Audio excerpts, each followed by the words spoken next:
Hello friends, for today's video I wanted to go through a list of some books that I think are great for the upcoming fall season. Couple things before we jump into it. Last year I did a similar style video and I recommended 30 different books and I broke it up into different subgenres and different aspects of fall reading for whatever it is you're looking for.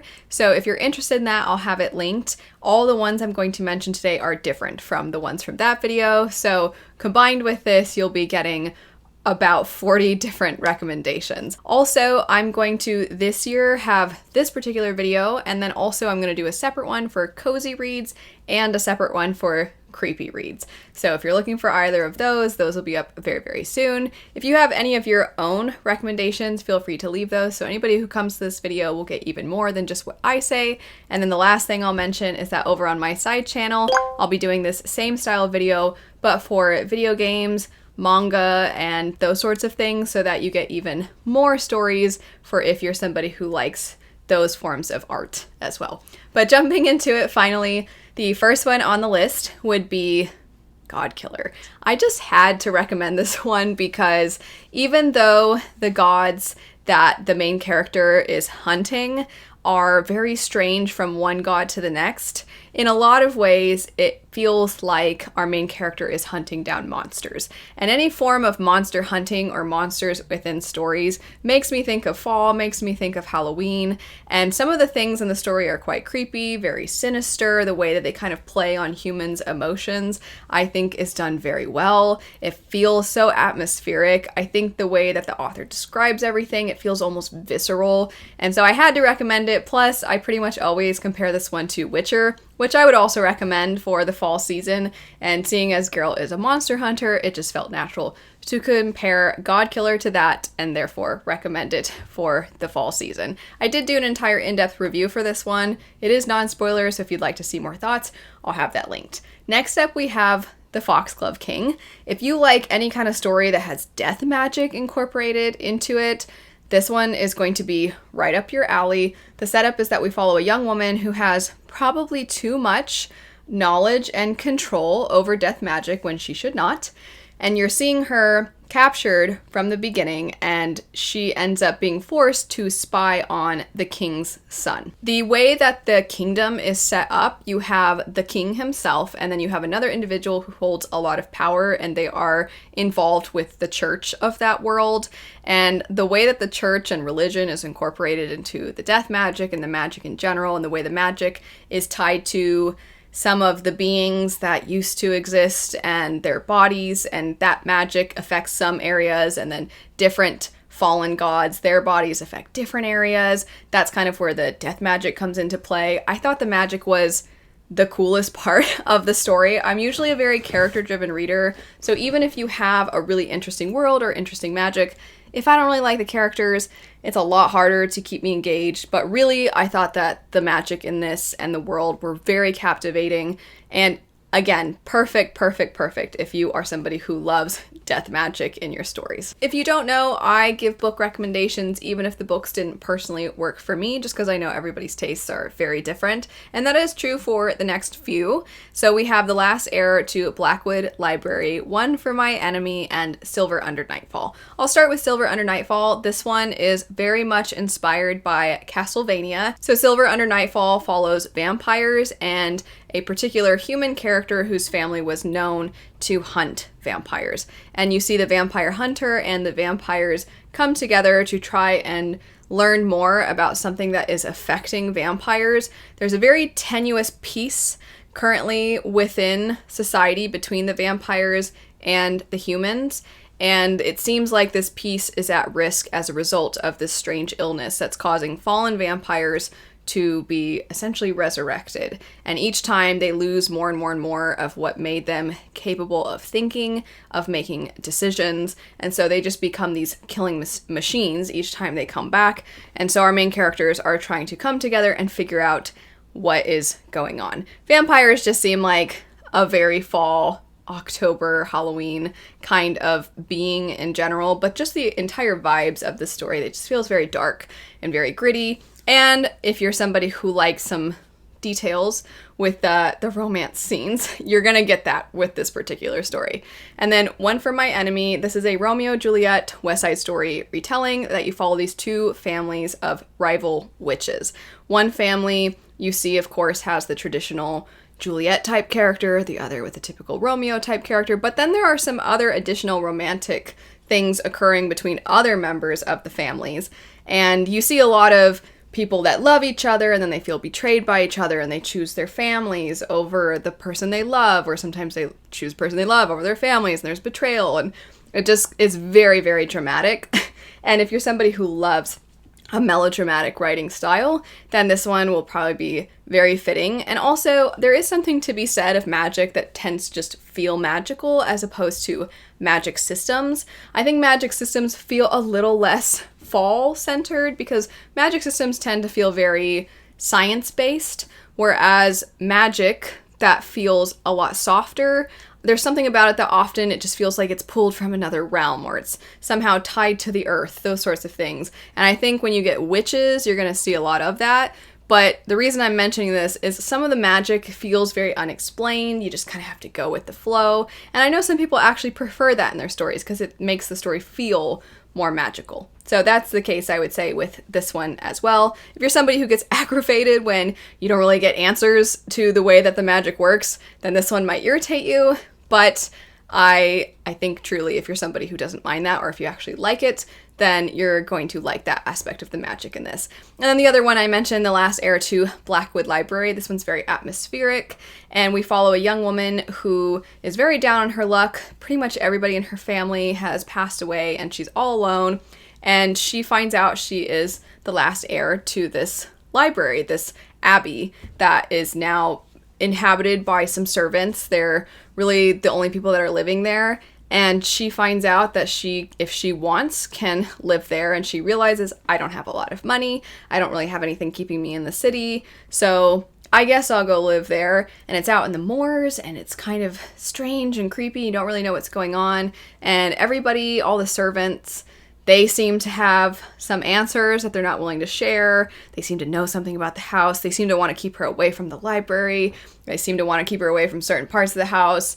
And there's also an element of unreliable narration because the main character from time to time is realizing, like, I don't really remember what happened before. And other times people will say, like, you asked me that. You've asked me that twice now. And she'll be like, I never talked to you about that. And you're like, uh-oh, what's going on? But the reason this one didn't work for me is just because the way in which the unreliable narrator part of the story was utilized just wasn't necessarily to my liking. But I think a lot of people will really like how chaotic things become and how very unclear everything is for the character and how she kind of just ends up making decisions because she can't really think clearly. I think some people will really like that element of the story. It'll make it feel very edge of your seat. After that, we have Elantris. So this is one that I think is very fitting for fall, but I don't necessarily see it all that often recommended for fall. The reason I think it's fitting is because the way that the antagonistic force within the story works is that previously people used to turn into these godlike beings. They would be blessed and they would turn into these individuals that are basically gods among men. And one day something happened where all of those beings suddenly essentially became cursed. And the way it works is that your body isn't really alive anymore, but it's not dead either. And so you're sort of deteriorating, and when you hurt yourself, that pain does not go away. You never heal. So you're just in pain all the time from any little bit of hurting yourself. You feel that forever. You also no longer have to eat since you're not really alive, but you're always hungry and there's not enough food. And so it's just a miserable existence. And in a way, you're kind of like a zombie. And that's where I feel like this very much feels fall-like. There is, similar to what I said about the Foxglove King, there's also a religious element that provides an additional layer of creepiness. And some of the reveals in the story about what's going on with some of the characters and what's going on with the religion, these fantasy religions, is pretty gruesome, actually. So I think Elantris is quite fitting for this season, and also a little different in tone and world building than a lot of Sanderson's other Cosmere, especially because in earlier work, it doesn't quite have that same Sanderson voice. So even if you find you're not typically a fan of Sanderson, you might actually really like Elantris. After that, we have Serpent and the Wings of Night. I know a lot of you have heard about this one, you've heard me mention this one, but I wanted to mention it again just because there are vampires in this story, and it's fantasy romance, and I do think it actually does balance the fantasy and the romance really, really well. It doesn't feel like it's too overwhelming of one or the other. And the vampires, the way that their lore is incorporated into the story, I thought was quite cool. It still has a lot of the traditional vampire elements while also having its own fresh, unique take on them. And I think a lot of what makes it unique is the lore and the way that's incorporated into the story. And if you don't know, you follow a young woman who is actually a human living among the vampires, and you're following her as she enters this competition to try and gain more power, we'll say. After that, we have The Last Tale of the Flower Bride. This one is creepy, atmospheric. It has the mysterious house that you're kind of wondering, like, is it haunted? What's going on with the guy's wife? There's a lot of mystery in this story, and it pulls very much from a lot of fairy tales. Its foundation is essentially Grimm fairy tales, and in some ways it feels like a fairy tale, but in others it's kind of an examination of fairy tales and also an examination of trauma through, you could say, the lens of fairy tales in an interesting way.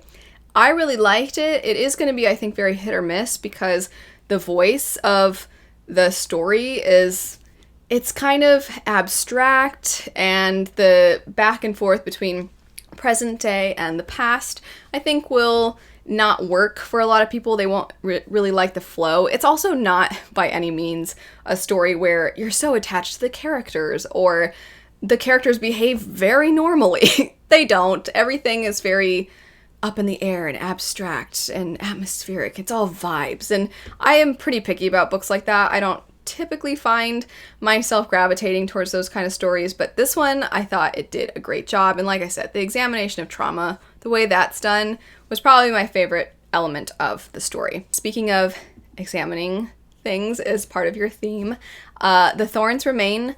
The many times I've recommended this book, I mentioned that I think it's incredibly underhyped and underrated. This one has a pretty low average rating, and I am pushing back against that. I think the way that this story examines both grief and also abusive relationships through the way that our character has to make deals with the Fae, the way that it takes that common aspect of fantasy stories, and it's a giant metaphor in a lot of ways to what it's like to be in an abusive relationship. I think it did those things very, very, very well. The story is very slow paced, so I think that's where it's going to lose a lot of people. It's not really as fun and adventurous as a lot of other stories are, but I thought the way it handled the themes was fantastic. And the setup for the story is that the Fae have taken our main character, Mora Jean's friends, and she's trying to do what she can to make deals with the Fae to get her friends back.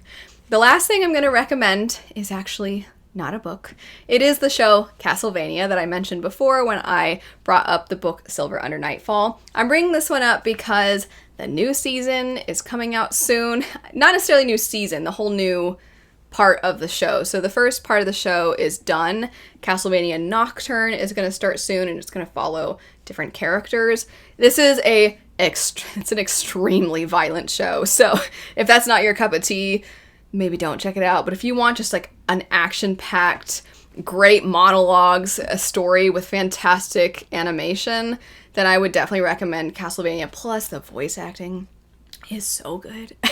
And the first season, if you want to call it that, of the show is very short, and you're like, whatever. And then the second season is phenomenal, but it's just 4 seasons, and then that'll be the end of the initial Castlevania Netflix show. I will say, because I'm bringing Castlevania up, like I said at the beginning, I will have an entire video about manga and anime and other shows and video games. I'll have that channel linked. But anyway, that's it for some fall book recommendations. A reminder, I'll have a separate video for creepy book recs and cozy book recs, so be on the lookout for those if you are interested. But anyway, thanks so much for watching. I hope you have a great rest of your day, and I'll see you later. Bye.